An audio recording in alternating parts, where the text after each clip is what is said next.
हर महादेव, हर हर महादेव, हर काशी विश्वनाथ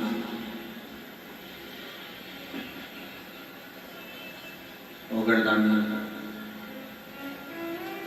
तकालदर्शी कैलाशी अविनाशी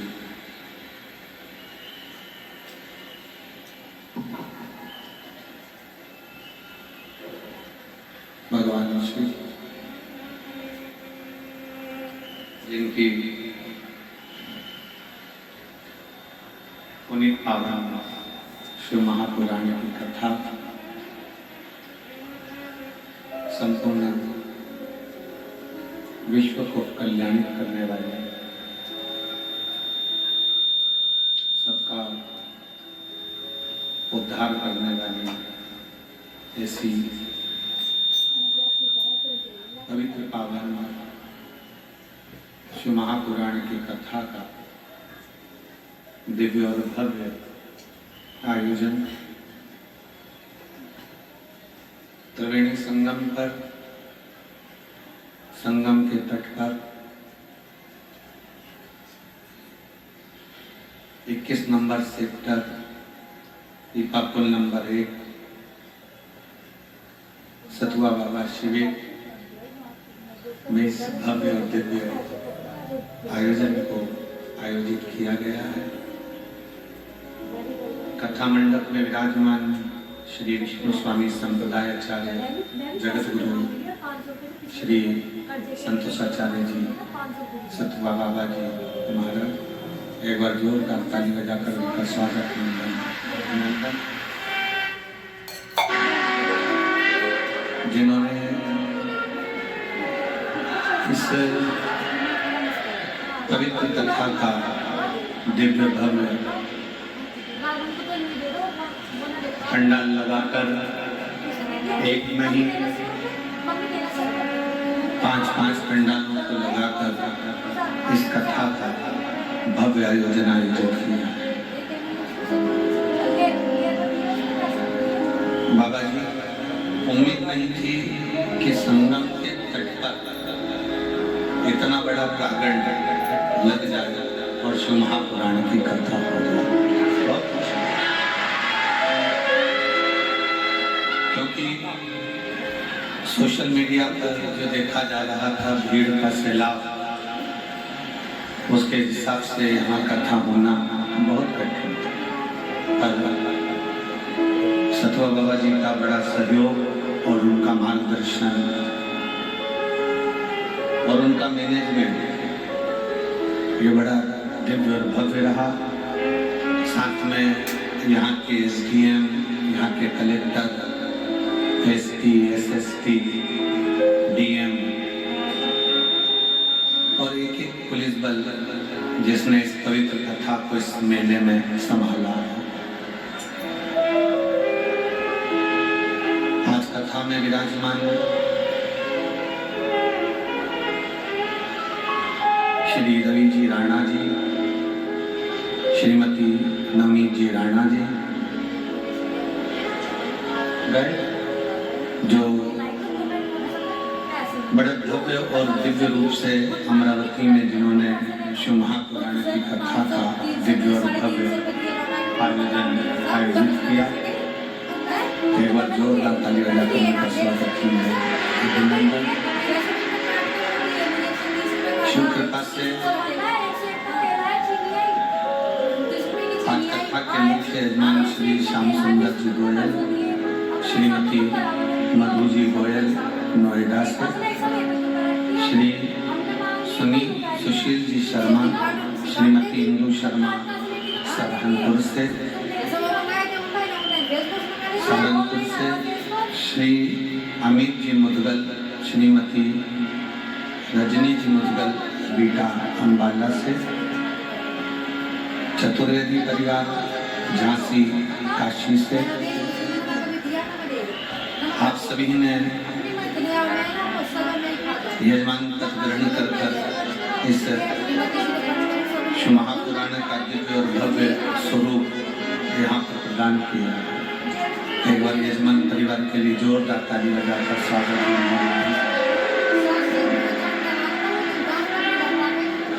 और तेरी कृपा बिना ना हिले एक भी अणु मेरे श्वास तेरी कृपा से तनो तनो बखान क्या करूं मैं रातों के ढेर का चपटी बहुत मेरे खजाना कुबेर का हे गंगार मुक्ति द्वार ओमकार तू बोले ओमकार तू आयो शरण तिहार शंभु तार तार तू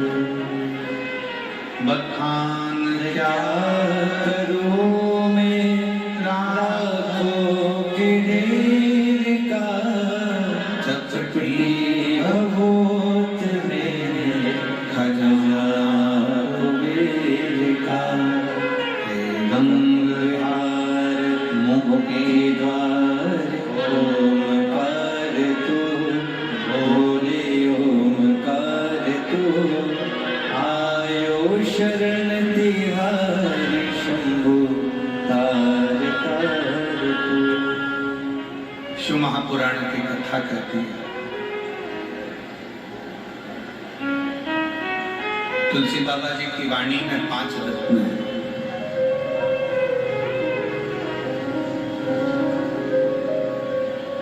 और उसमें तुलसी बाबा जी कहते हैं कि पहला रत्न है संत मिलन।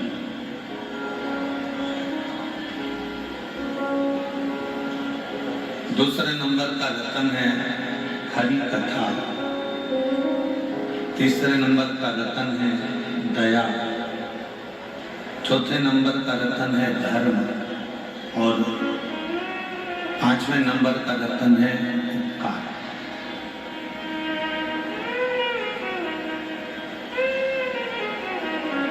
और शिव महापुराण की कथा में ये 5 रत्न का दर्शन होता है।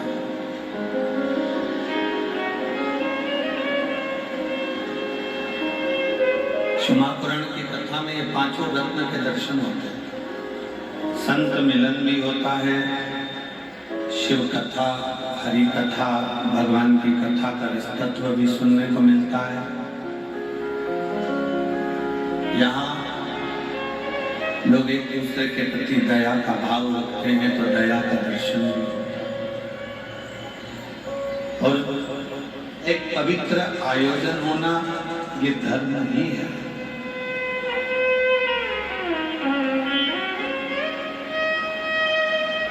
और किसी न किसी रूप में उपकार कर देना ये महापुराण का सबसे बड़ा लक्ष्य है। यहाँ जितने बैठे हो ना, शिव महापुराण की कथा को श्रवण करने के लिए, भगवान शंकर का चरित्र श्रवण करने के लिए, शिव नाम भगवान शंकर की कथा का स्मरण करने के लिए,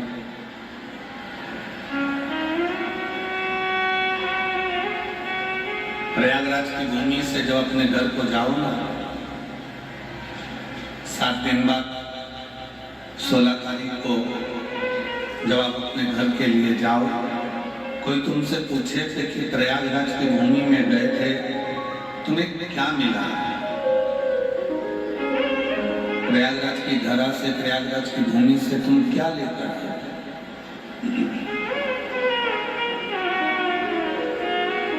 प्रयागराज की भूमि से आप क्या प्राप्त कर रहे हैं?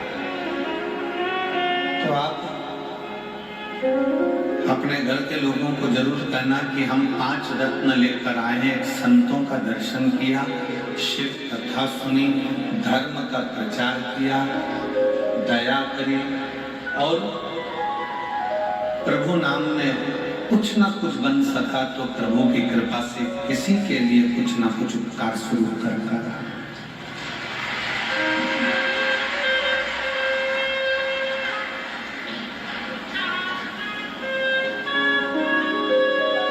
भक्ति का सबसे बड़ा लक्षण क्या है?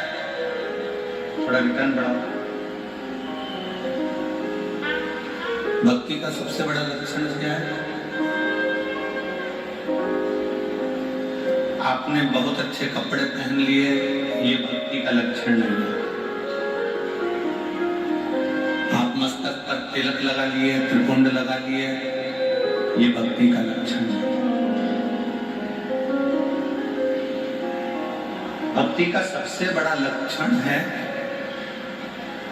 अपना हो चाहे पराया हो, किसी के दुख को देखकर उसके दुख में शामिल हो जाना, बस उसके लिए कुछ अच्छा करने का प्रयास करना, ये भक्ति का।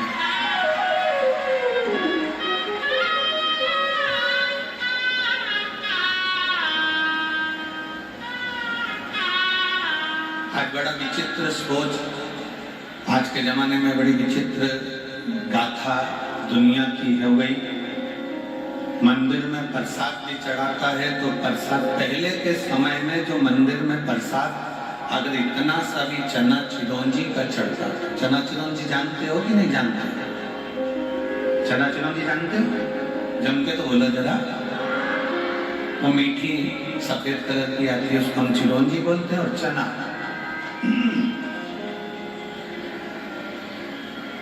चना और चिरौंजी का जो प्रसाद चढ़ता था, तो पहले के समय में उस प्रसाद को इतना सा भी चढ़ता था तो मंदिर के बाहर लोगों को बांटा जाता था। और मेरा विश्वास करता है कि आप जितने बैठे हो आपने भी बांटा होगा।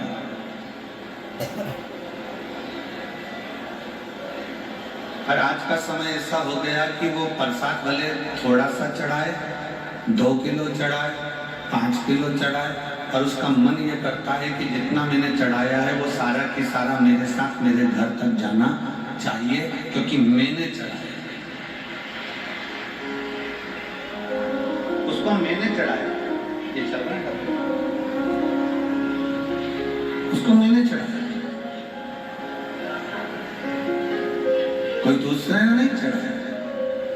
शुमाह पुराण की कथा कहती है कि शुमाह पुराण एक बात कहती है कि पंडाल में शुमाह पुराण की कथा में आपने भले कावड़ भरने के लिए कोई लोग निकल कर जा रहे हो, उनके लिए भंडारा चला दिया हो, आपके यहाँ मेला लगा हो उसके लिए भंडारा चला दिया हो, पर ये जितने शुभक 7 दिन 5 दिन शुमाह पुराण की कथा को श्रवण करते हैं, इन शुभ भक्तों का मात्र मुख झूठा करा दिया तो वो एक अलग ही तत्व प्रदान कर देता है, वो अलग ही सुख देता है।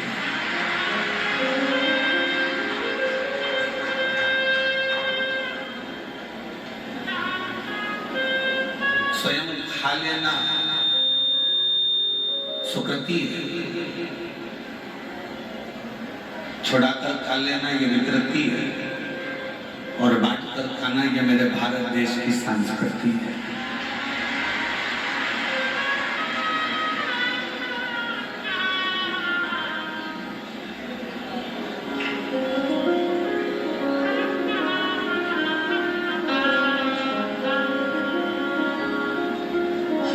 बहुत अंतर आता है।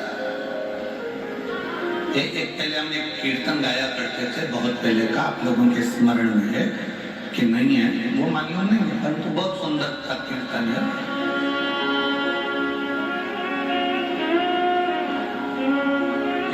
साधु चले पौआ पौआ चीटी में बचाई के, साधु चले चीटी में बचाई के, साधु चले पौआ पौआ चीटी में बचाई के, और राजा चले हाथी घोड़ा पालकी सजाई के, राजा चले हाथी घोड़ा पालकी सजाई के, और तुलसाम गन भई हरि गुण गाएंगे, तुलसाम गन भई हरि गुण गाएंगे।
शास्त्र कहता है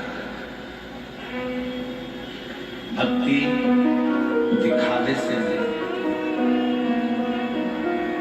भक्ति दिखावे से नहीं। शास्त्र कहता है भक्ति दिल से,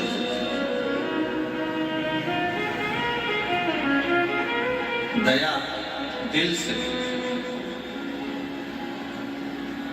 सनातन धर्म के प्रति तुम कितने समर्पित हो, सनातन धर्म के प्रति तुम्हारा कितना समर्पण है, सनातन धर्म के प्रति तुम कितने समर्पित हो, ये बाहर से भले ना दिखे पर दिल से सनातन धर्म के प्रति तुम्हारा समर्पण 24 घंटे होना चाहिए। हर पल, हर घड़ी, हर क्षण होना चाहिए।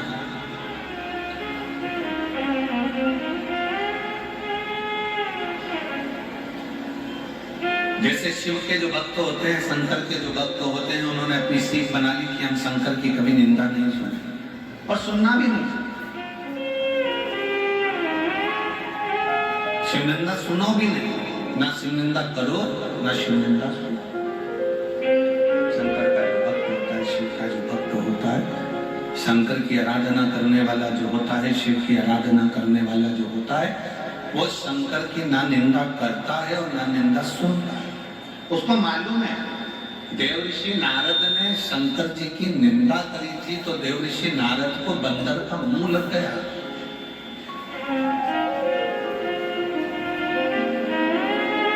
केवल एक देवऋषि नारद ने एक गलती कर दी थी कि शिव की निंदा कर दी और निंदा किससे करी थी? भगवान विष्णु से, भगवान नारायण से। नारद जी ने भगवान शंकर की निंदा करी तो नारद जी को बंदर का मुख लगा और भगवान विष्णु ने शिव जी की निंदा सुन ली, इसलिए उनको घोड़े का मुंह लगा। घोड़े का मुख लगा ही इसलिए क्योंकि शिव ने की निंदा सुन ली। कितने पुण्य भागी हो आप सब। त्रिवेणी के संगम पर बैठकर 144 वर्ष के बाद में जो ये पवित्र महाकुंभ आया है, इस कुंभ के अवसर पर आप यहाँ बैठकर ना तो शंकर की निंदा कर रहे हो और ना शंकर की निंदा सुन रहे हो। इस कुंभ के मेले में त्रिवेणी के घाट पर संगम में बैठकर संतों के सानिध्य में आप शंकर भगवान का गुणगान सुन रहे हो। आप शिव जी का गुणगान सुन रहे हो, आप शंकर भगवान का गुणगान सुन रहे हो, आप शिव तत्व को अपने भीतर धारण कर रहे हो।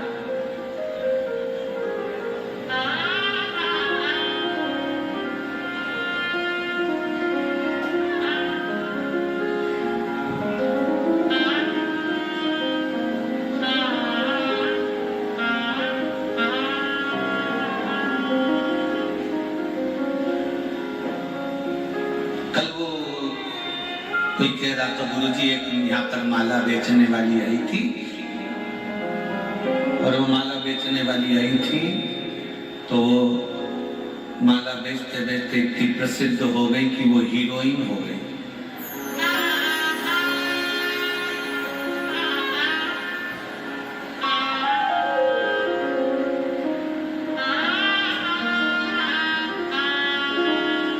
जब माला बेचने वाली यहाँ आने के बाद हीरोइन हो सकती है तो माला पहनने वाले भी हीरो तो बन ही सकते हैं।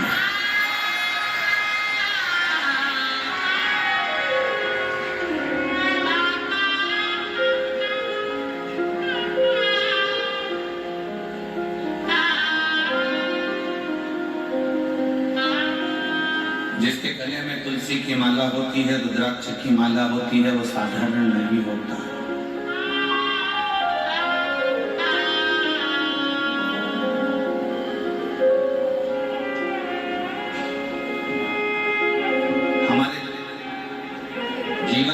भक्ति को सम्मुखता से कभी अपने भीतर की सेट नहीं है, अपने भीतर की भक्ति को दिखावे से ना प्रकट किया।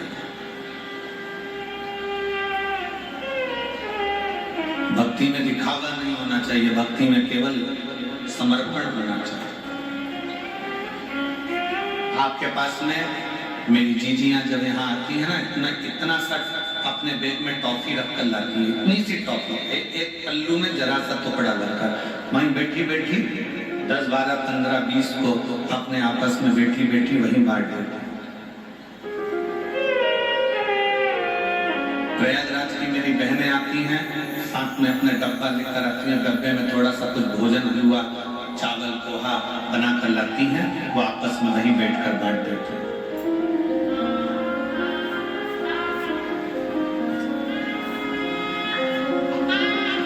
समर्पण किसको कहते हैं?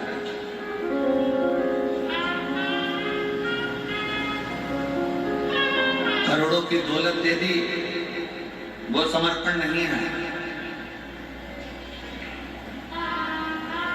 जिस दिन आप अपना दिल, जिस दिन आप अपना मन परमात्मा को समर्पित कर दो, जिस दिन आपका अपना दिल भगवान के लिए 24 घंटा समर्पण का भाव रखे, तो समझ लेना कि समर्पण है। और फिर ध्यान देना, भगवान तुम्हारे ना लड्डू के भूखे हैं, भगवान ना तुम्हारे पेड़े के भूखे हैं, भगवान ना तुम्हारे धन के भूखे हैं, और भगवान ना तुम्हारे एक लोटा जल के भूखे हैं। तुम्हारा एक लोटा जल भी भगवान को नहीं चाहिए, क्योंकि उसके सिर पे तो 24 घंटे गंगा चल रही है, डायरेक्ट मोटर लगी हुई है, 24 घंटे चल।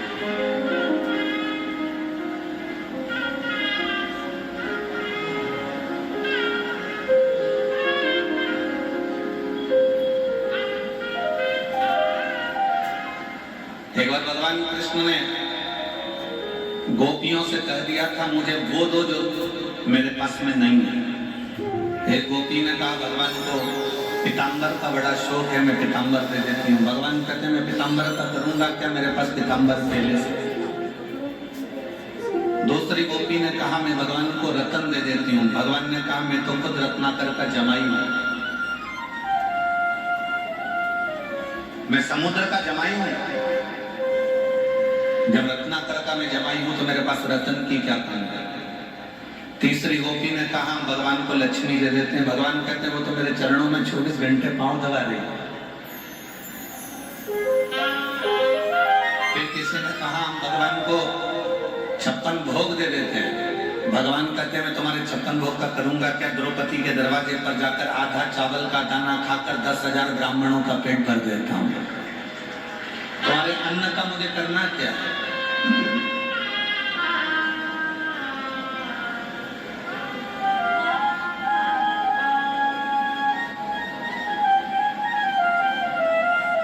किसी ने कहा भगवान को गंगा जल दे देते हैं। भगवान कहते हैं वो तो मेरे मस्तक से 24 घंटे बह रहा है। भगवान कहते हैं मुझे वो दीजिए जो मेरे पास में नहीं है। तुम्हारे पास में लाल कलर की साड़ी नहीं है, किसी ने दे दी, तुम लाल कलर की साड़ी की फाल लगाओगी, पीको लगाओगी और चोली सिलवाओगी और उसके बिल्कुल डिजाइन का एक रुमाल उसी कलर का, लाल कलर की चोली, लाल कलर का पीको, लाल कलर की फाल, सब लाल कलर का उसको तैयार करो।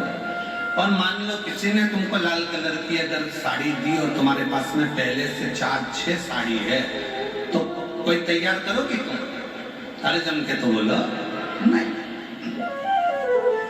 अच्छी होगी बहू को दे दो, और अच्छी होगी बेटी को दे दो। साड़ी थोड़ी सी भी गड़बड़ होगी तो अपने गांव में जब शिवपुराण या भागवत जी होगी तो पोथी पे चढ़ा दो।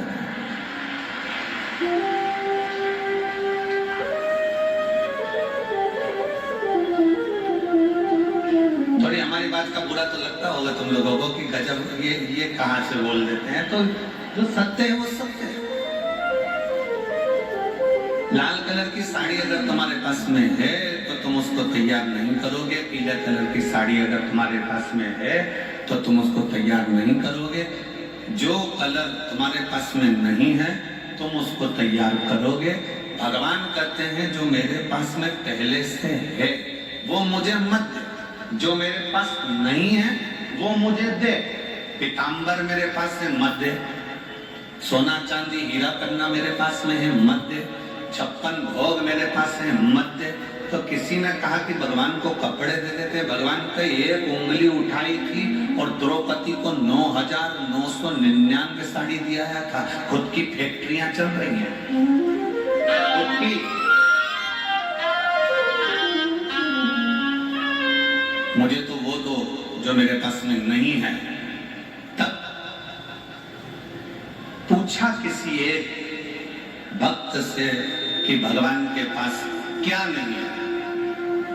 तो भक्त ने कहा भगवान के पास में दिल नहीं है।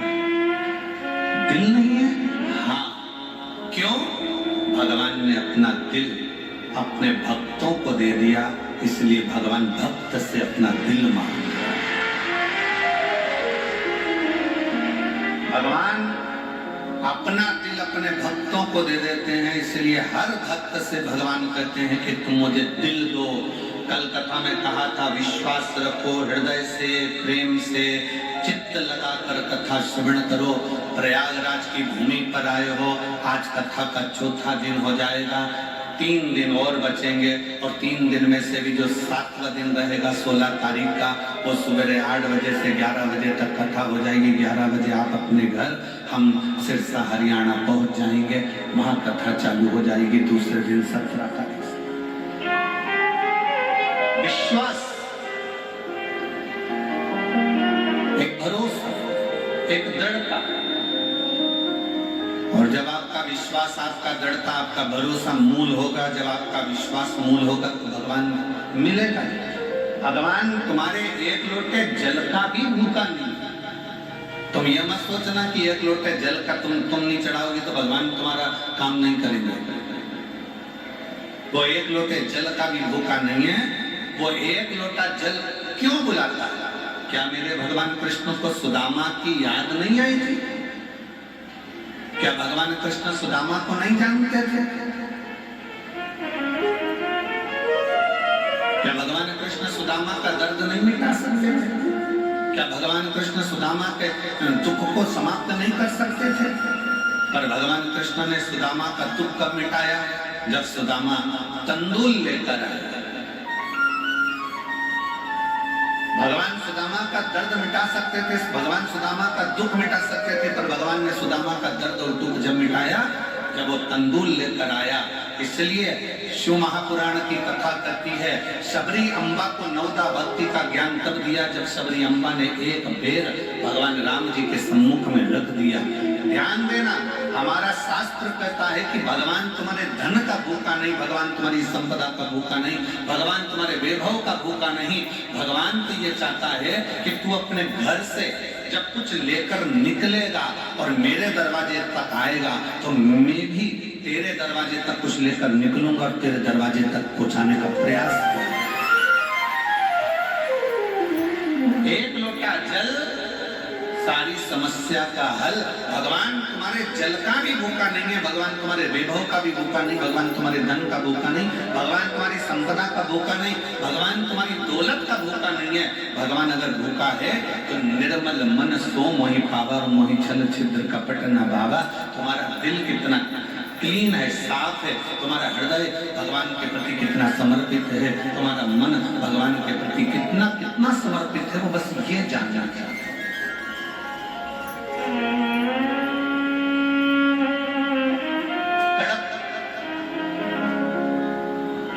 जंगल में रहने वाला एक वीर, क्या आता था उसको? कुछ नहीं। मंदिर में पंडित जी को पूजन करते देख लिया था, जंगल में शंकर का शिवलिंग दिख गया था, कड़प ने अपने मुंह में पानी भर लिया, क्योंकि उसके पास लोटा नहीं है चढ़ाने के लिए, पात्र नहीं है, बर्तन नहीं है। अलाव ने मुख लगाकर मुख में पानी भरा, जीव को मारकर मांस लिया, जूता पहना हुआ, फूल पत्ती को पहचान करने की कौन सी बेलपत्र है, कौन सा फूल है, तोड़ा, शंकर के मंदिर में पहुंच गया। जूते से तो मंदिर में पड़े हुए कचरे को साफ किया, मुंह की पिचकारी भगवान पर छोड़ दी, मांस का भोग धर दिया और पत्ता पत्ती चढ़ा दिए। शाम को पंडित जी आए, उन्होंने देखा कोई ने गंदा कर दिया, साफ करा। दूसरे दिन फिर उसने यही करा, तीसरे दिन फिर करा। आखिरी में पंडित जी बाजार से जाकर एक लोहे का पिंजरा बना लाए, उसमें शंकर भगवान को बंद कर दिया। बंद तो करा, एक लोहे के पिंजरे की टांग टूट गई और वो शंकर के शिवलिंग को लग गई। शिवलिंग को लगने से उसमें से रक्त की धार बहने लगी। भगवान को रक्त निकलता देखकर कड़प्प को लगा कि ये शिव को क्या हो गया। उसको लगा कि शंकर जी की आंख फूट गई। उसने हाथ लगाया, रक्त बंद नहीं हुआ, तो उसने त्रिशूल से अपनी आंख निकालकर शिवलिंग पर लगा दी, रक्त बहना बंद। शिव प्रकट हो गए, उसका नेत्र वापिस दिया शंकर।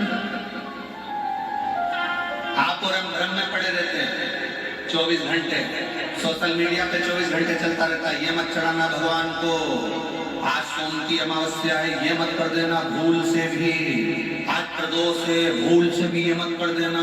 सुबह उठते से गूगल खोलोगे और डराना चालू हो जाएगा। आज शिवरात्रि पर भूल से ये काम मत करना, सोमवार है आज ये मत करना, ये मत करना, वो मत करना। और पूरी सोशल मीडिया पे छाट कर देखिए, प्रदोष के दिन ये मत करना, सोमवार को ये मत करना, भूल से भी ये मत करना। एक भी सोशल मीडिया पे नहीं लिखा कि प्रदोष के दिन भूल से भी झूठ मत बोलना अपनी पत्नी से।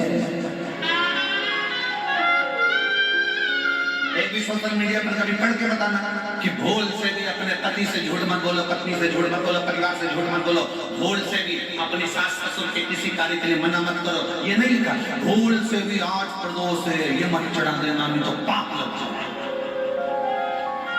और शिव महापुराण की कथा कह रही है तुम कैसे भी जाओ शंकर के पास जाओ तो सही।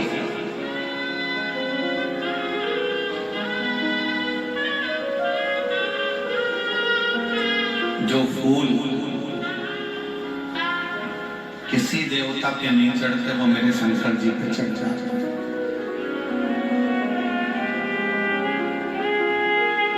33 कोटि देवताओं में से किसी एक देवता का नाम लिखकर बता दो कि किसी देवता को राख चढ़ती हो, भस्म चढ़ती हो, चिता भस्म चढ़ती हो।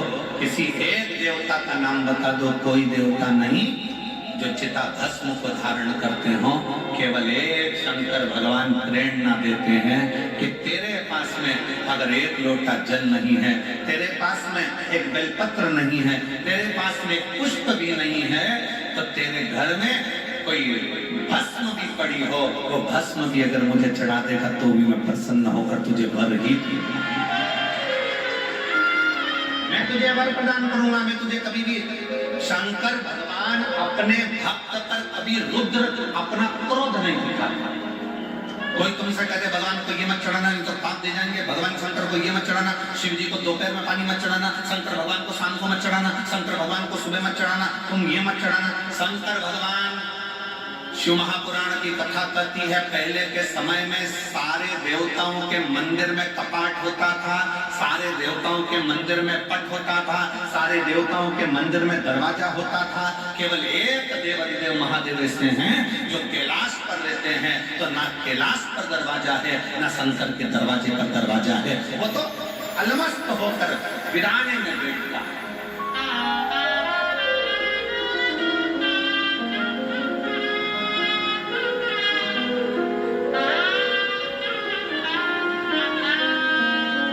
काशी गए हो आप लोग? हाथ उठाओ, कौन कौन गया काशी? सब गए हो? रखो।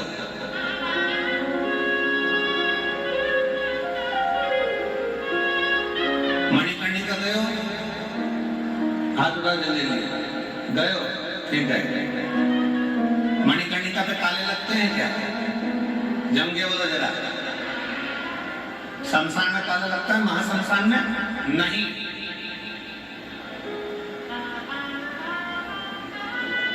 दुनिया के सारे शमशानों में भले ताला लग जाए पर मणिकर्णिका पर ताला नहीं लगता।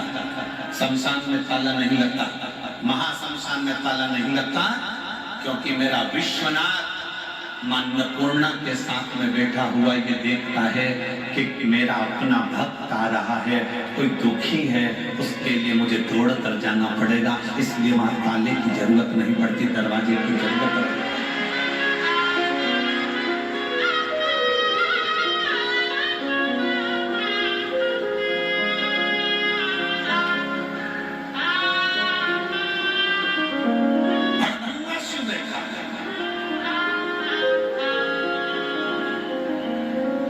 जब बुलाओ तब सम्मुख में, जब बुलाओ वो तुम्हारे सामने।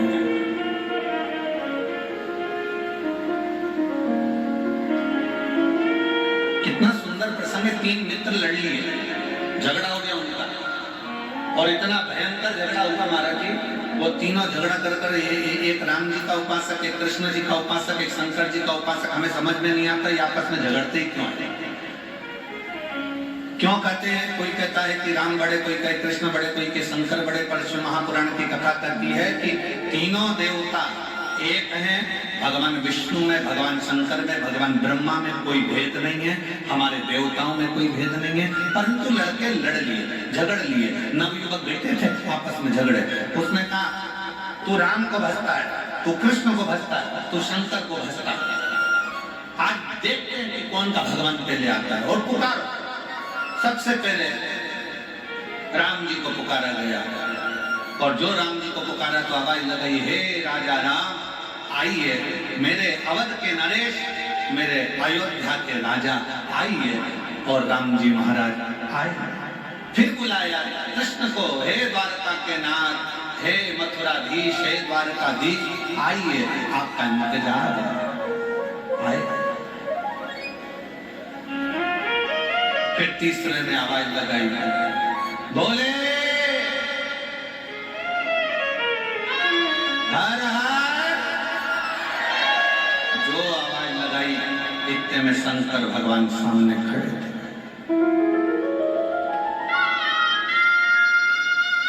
शिव जी सामने, दोनों का चेहरा उतर गया।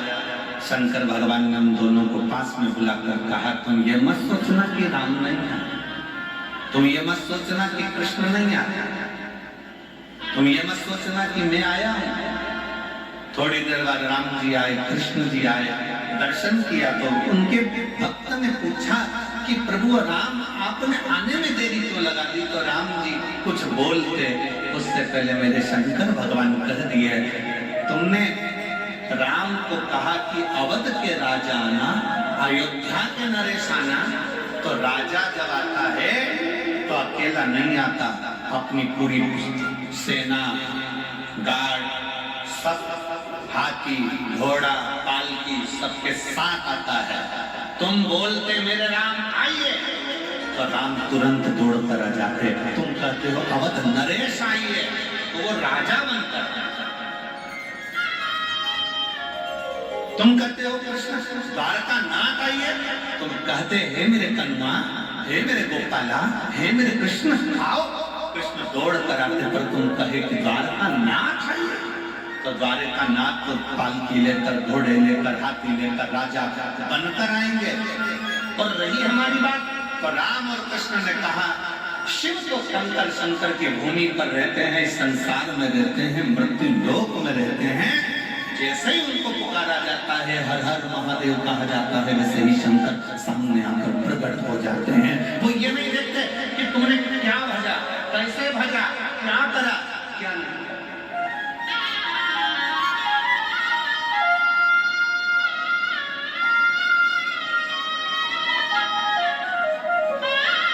उनकी तो सरलता, उनकी तो सहजता,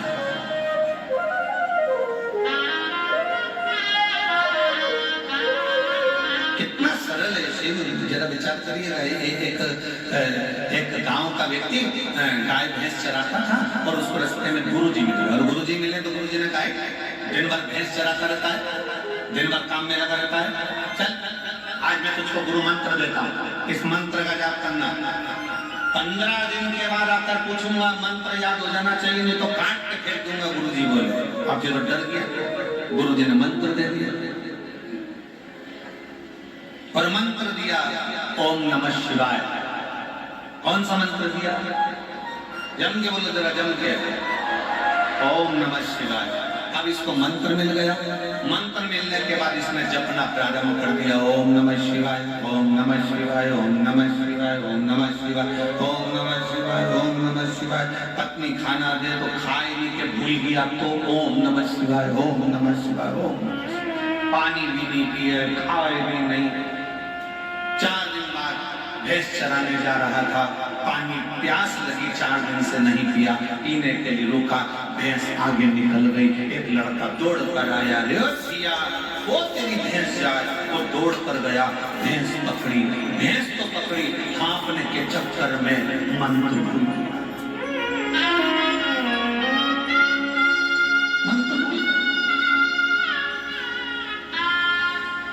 जिसने भैंस बताई थी उसी के पास पहुंच गया। क्यों भैया, तुझे याद है मैं कौन सा मंत्र बोल रहा था? हाँ मेरे स्मरण में है। तू बोल रहा था ओम, हाँ ऐसे ही था, बस बता दे भैया कौन सा था, मेरा गुरु मुझे काट कर फेंक देगा, बता। तो कहा ओम ओम ओम भैंस जाए।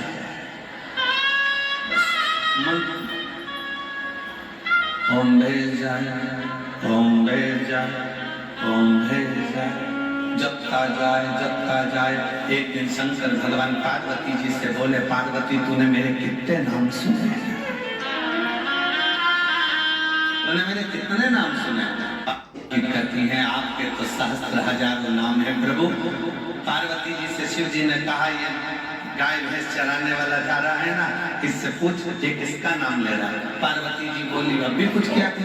पार्वती जी ने एक सुंदर ब्राह्मणी का रूप लिया और उसके सामने जाकर खड़ी हो गई। खड़ी होते से पार्वती जी ने पूछा, क्यों रे भैया तू ये किसका नाम ले रहा है? उसने मन में विचार करा, अगर इससे बात करने में लग गया और मंत्र भूल गया तो ये तो अपनी पहचान वाली भी नहीं दिख रही, बताएगी भी नहीं, इसलिए उसने मुंह इधर कर दिया। जैसे मुंह इधर करा तो पार्वती जी उधर चली गई। सिर पे पल्लू रखकर पार्वती जी ने पूछा, अरे बोल तो सही किसका नाम ले रहा है? उसने कहा तेरे से फालतू बात कौन करे। अब इधर मुंह करा तो पार्वती जी उधर चली गई। अरे एक बार तो बोल नाम किसका ले रहा है? अब इसको आ गया गुस्सा, जा तेरे कसम का ले रहा है।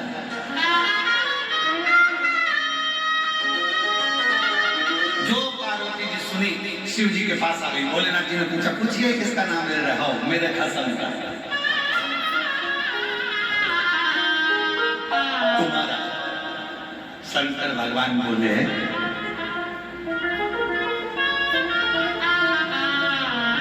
तू कुछ बोली नहीं उसको? पार्वती जी बोली, इतना बढ़िया बोल रहा है ना वो, ओम भेज जाए, ओम भेज जाए, इतना बढ़िया बोल रहा है ना कि उसको देखने का मन कर रहा है।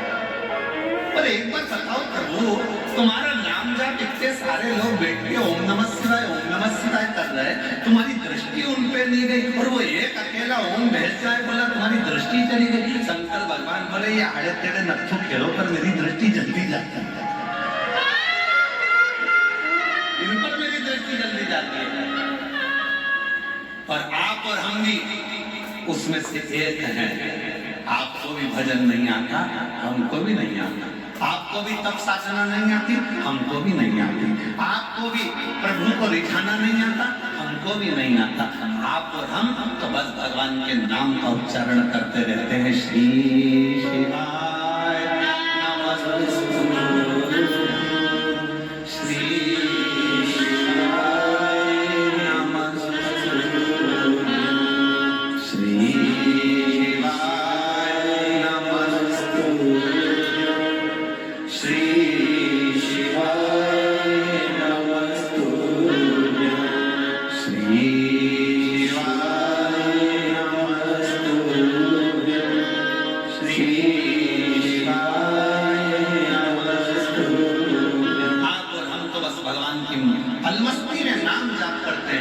मेरे शंकर इतनी कृपा करते हैं। लोग कहते हैं कि हम इतने समय से जप कर रहे हैं, ओम नमः शिवाय, ओम नमः शिवाय, नमः शिवाय, नमः शिवाय, महामृत्युंजय मंत्र का जाप कर रहे हैं, ये जाप कर रहे हैं, भगवान हमारा क्यों सुने, हमारे ऊपर दृष्टि क्यों नहीं दे? तो दुनिया के लोग श्री शिवाय नमस्तुभ्यं, ये विद्येश्वर संहिता का लिखा हुआ ऐसा मंत्र सम्मुख में आ गया कि जैसे ही लोगों ने बोलना चालू करा, शंकर जी का ध्यान चले गया कि इसने कुछ बोला, इसने कुछ बोला। और इसका फल एक पत्र है,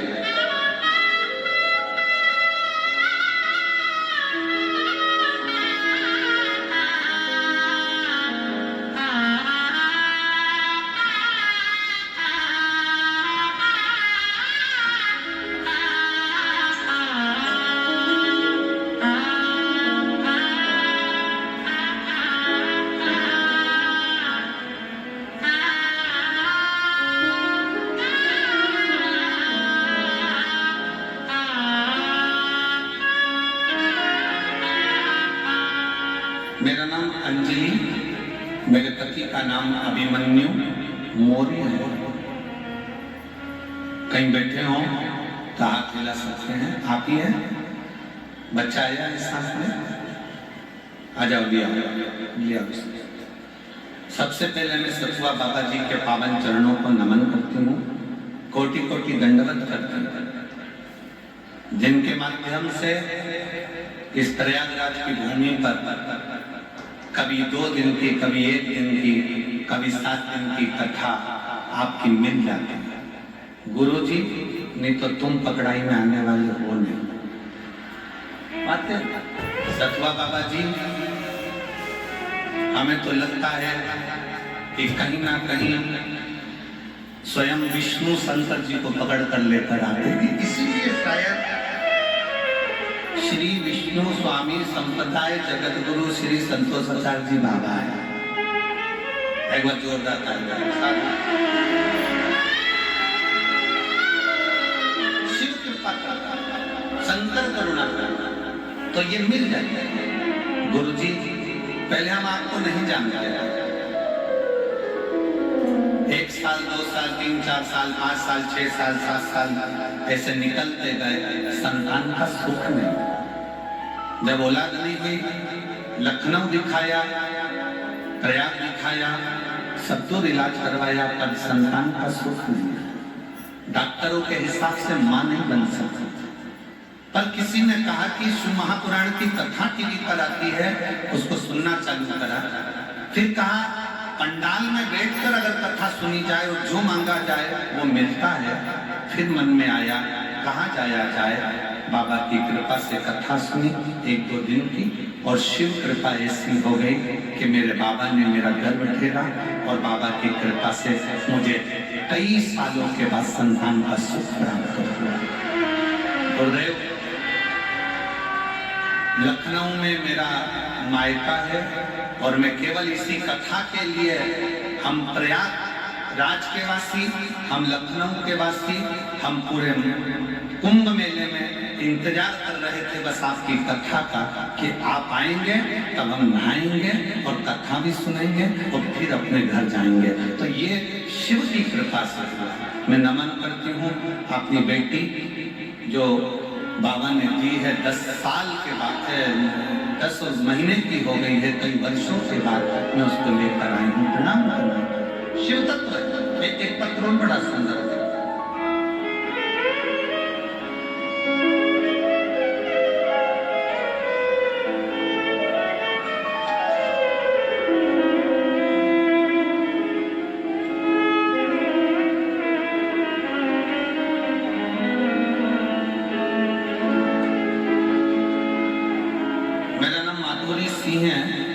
मेरे पति का नाम श्री विकेश कुमार सिंह।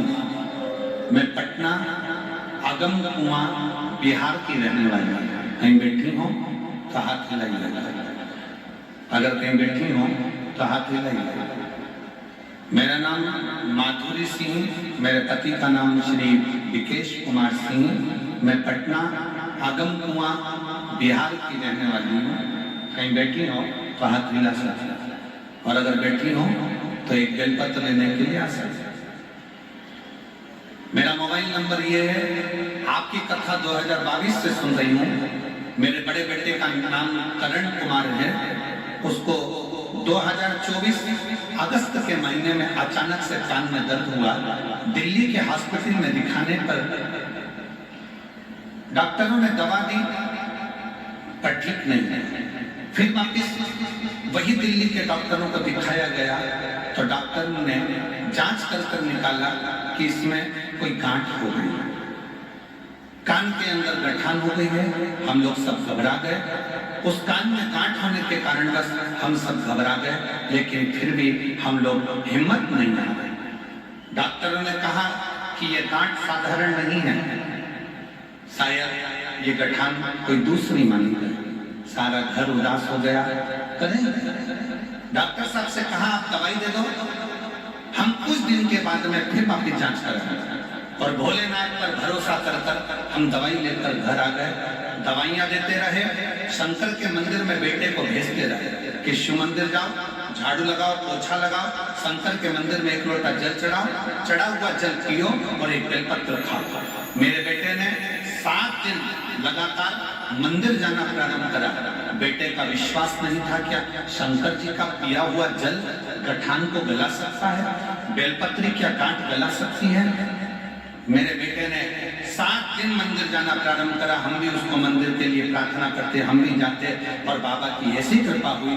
डॉक्टर ने कहा था कि 7 दिन के अंदर इसकी रिपोर्ट आना जरूरी है, नहीं तो बड़ी बीमारी का चांस है। और बाद में 7 दिन के बाद डॉक्टर को वापस दिखाने के लिए गए तो मेरे डॉक्टर भी दिल्ली के आश्चर्य कर रहे थे। जो गठान कान में थी वो पूरी की पूरी गल चुकी थी और बाबा की कृपा से वो ठीक हो गई। मैं शिव को प्रणाम करता हूं। शंकर की उदारता किसको कहते हैं, शिव तत्व किसको कहते हैं।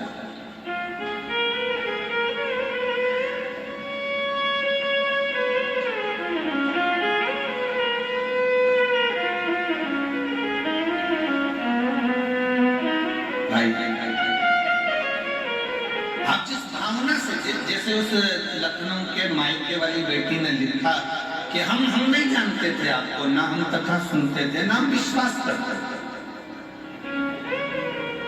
पर पंडाल में बैठकर कथा सुनने का सुख क्या है। सालों साल निकलते चले गए और संतान का जब सुख नहीं आया, डॉक्टर ने कह दिया संतान का सुख नहीं, तब हिम्मत हार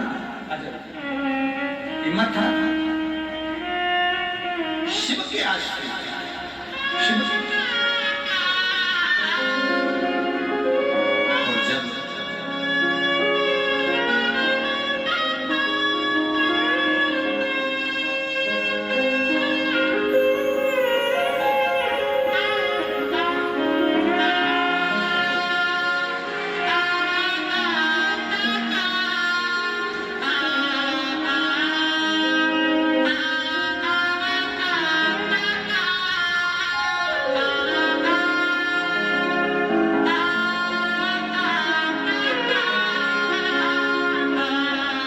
रोते नहीं। अब तो बाबा ने दे दिया ना, अब होना नहीं चाहिए।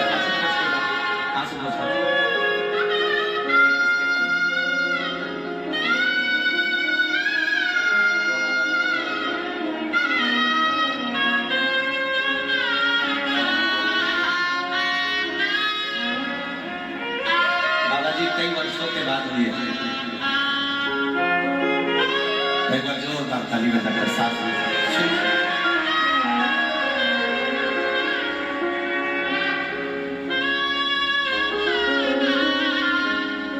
जो जैसी भावना